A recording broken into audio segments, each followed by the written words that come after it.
veux apprendre à tricoter? Je vais te montrer comment faire. Épisode 5, l'échantillon.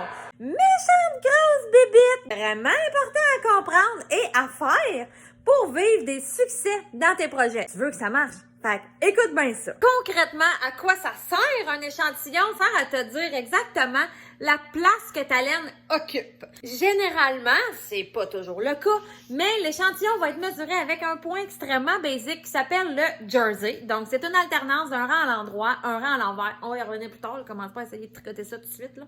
Et la mesure est relativement universelle. On va chercher à obtenir un carré de 10 cm par 10 cm, 4 pouces par 4 pouces. C'est donc une donnée qui est primordiale pour réaliser un projet qui va faire les dimensions qui sont supposées de faire.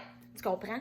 Les données de ton échantillon se retrouvent toujours sur une étiquette de balle de laine. Si t'achètes pas ta laine dans des endroits extrêmement douteux, du moins. Donc, toute balle de laine qui se respecte va t'offrir les données de son échantillon directement sur l'étiquette parce que c'est ça la donnée la plus importante quand tu magasines ta laine. Quand tu veux faire un patron et qu'on te donne un échantillon dans le patron, donc ton devoir c'est de t'acheter une laine qui va te permettre d'arriver à ce nombre de mailles-là toi aussi. Et ça, tu magasines ça en regardant sur ta balle de laine la bonne donnée qui va être écrite sur ta balle de laine qui se trouve à être échantillon. Tu comprends-tu? C'est ça qu'il faut que tu magasines. Faut que tu magasines un échantillon. Si dans ton patron te dit l'échantillon avec des 4 mm me donne 22 mailles par 24 rangs, ben, tu sais, c'est sûr, il faut que tu magasines une balle de laine qui va te permettre d'avoir 22 mailles par 24 rangs. Tu sais, c'est sûr, ta balle de laine, il dit l'échantillon, c'est 16 mailles par 18 rangs. T'es pas mal loin, là, de ton profit. Ah ben beau être ben belle, ta laine, mais maudite bonne chance que ça marche pas. Ce que essayer de faire, c'est de te magasiner une balle de laine qui va aller de pair avec l'échantillon que tu as dans ton patron. Prends garde, par contre, l'échantillon n'est pas toujours sur 10 cm par 10 cm ou 4 pouces par 4 pouces. On parle des pommes avec des pommes. Des fois, il faut faire un petit peu de maths dans notre tête. Prends garde également, il y a certains patrons, des fois, que ton échantillon va être dans un point qui est plus travaillé, qui se trouve à être le point qu'ils ont utilisé dans le patron. Tu sais, eux autres, ils n'avaient pas de jersey dans leur patron, là, pour mesurer, là. Puis ça leur tentait pas d'en faire un petit carré, là, de 10 cm par 10 cm pour te faciliter la vie, là. Fait qu'ils te mettent un échantillon dans un point full plus funky. Voici ce que tu dois faire en ce temps-là. Regarde quelle laine ont utilisé ces gens-là, puis va voir l'information, tu sais. Avec les internets, on a toutes les informations qu'on veut.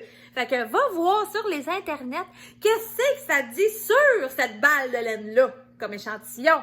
Hein?